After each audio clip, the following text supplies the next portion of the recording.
इन दिनों वो राजनीतिक आपाधापी में उनका अनेक संकटों से वो गुजर रहे हैं।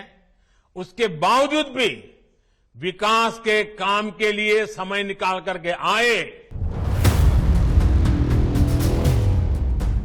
तो प्रधानमंत्री मोदी ने अशोक गहलोत के भी मजे ले लिए। बोले, इस संकट की घड़ी में भी आप आए, इसके लिए आपका आभार। सवाल है कि संकट है क्या? तो संकट ये है कि राजस्थान में विधानसभा चुनाव में महज कुछ महीने बाकी हैं और गहलोत को सचिन पायलट ने चक्कर में डाल दिया है। एक बार फिर वो गहलोत को चुनौती देने के लिए मैदान में उतर गए हैं। कांग्रेस हाईकमान के मना करने के बावजूद वसुंधरा राज्य के सीएम रहते हुए राजस्थान में हुए भ्रष्टाचार की जाँच की मांग करने अनशन पर बैठ गए। वसुंधरा राज्य के भ्रष्टाचार के बहाने वो अपनी ही सरकार को कटघरे में खड़ा कर रहे हैं। गहलोत के खिलाफ एक बार फिर उन्होंने सियासी तलवार खींच ली है।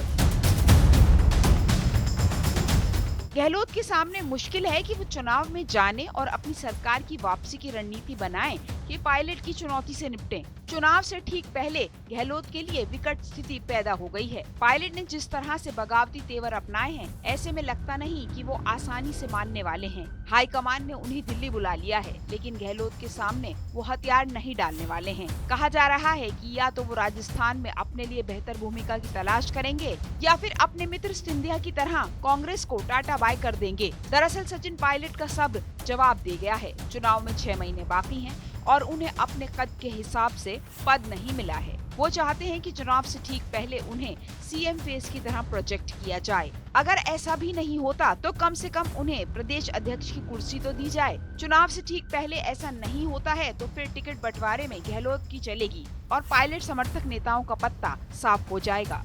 फिलहाल पायलट समर्थक विधायकों की इतनी संख्या नहीं है कि वो गहलोत सरकार को गिरा पाएं। अगर टिकट बंटवारे में भी पायलट की नहीं चलती तो गहलोत के सामने वो और कमजोर पड़ेंगे। इसीलिए पायलट ने अपने सारे घोड़े खोल दिए हैं। गहलोत चाहते हैं कि पायलट की बगावत के लिए उनके खिलाफ अनुशासनात्मक कार्रवाई हो, लेकिन ऐसा लगता नहीं कि कांग्रेस पायलट के खिलाफ कोई कार्रवाई करने के मूड में है। पायलट को प्रियंका गांधी का समर्थन प्राप्त है। वो राहुल गांधी के करीबी हैं। प्रियंका के फोन की वजह से ही उन्होंने अनशन तोड़ा और रातों रात दिल्ली के लिए रवाना हो गए। कांग्रेस को डर है कि अगर सचिन पायलट के खिलाफ कार्रवाई की गई तो वो पार्टी को नुकसान पहुंचा सकते हैं। ऐसे में पायलट सहानुभूति कार्ड खेलकर हीरो बन सकते हैं। एक वजह ये भी है, जब 25 सितंबर 2022 को अशोक गहलोत गुट के नेताओं ने बगावत की थी तो उनके खिलाफ कार्रवाई नहीं हुई थी, तो अब पायलट के खिलाफ कैसे हो सकती है? सवाल है कि अब सचिन पायलट क्या करेंगे। सबसे ज्यादा इस बात की संभावना है कि पायलट कांग्रेस में रहकर ही अपना शक्ति प्रदर्शन जारी रखेंगे। पायलट की पूर्वी राजस्थान में अच्छी पैठ है।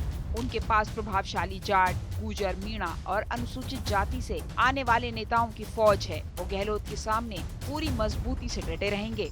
सचिन पायलट की लड़ाई कांग्रेस में किसी और से नहीं, सिर्फ अशोक गहलोत से है। वो सीएम बनना चाहते हैं और अगले चुनाव में कांग्रेस का सीएम फेस पायलट की राह में सिर्फ गहलोत ही अड़चन है। पायलट कांग्रेस में रहते हुए गहलोत की ताकत को खत्म करना चाहते हैं। उनकी विधायकों पर पकड़ कमजोर करना चाहते हैं। पायलट अपनी रैलियों और सभाओं के जरिए गहलोत पर दबाव बनाए रखना चाहते हैं, लेकिन गहलोत भी हथियार डालने के पक्ष में नहीं है। वो पूरे जोर शोर से इस कोशिश में लगे हैं कि इस चुनाव में राजस्थान का 30 साल का इतिहास बदल जाए।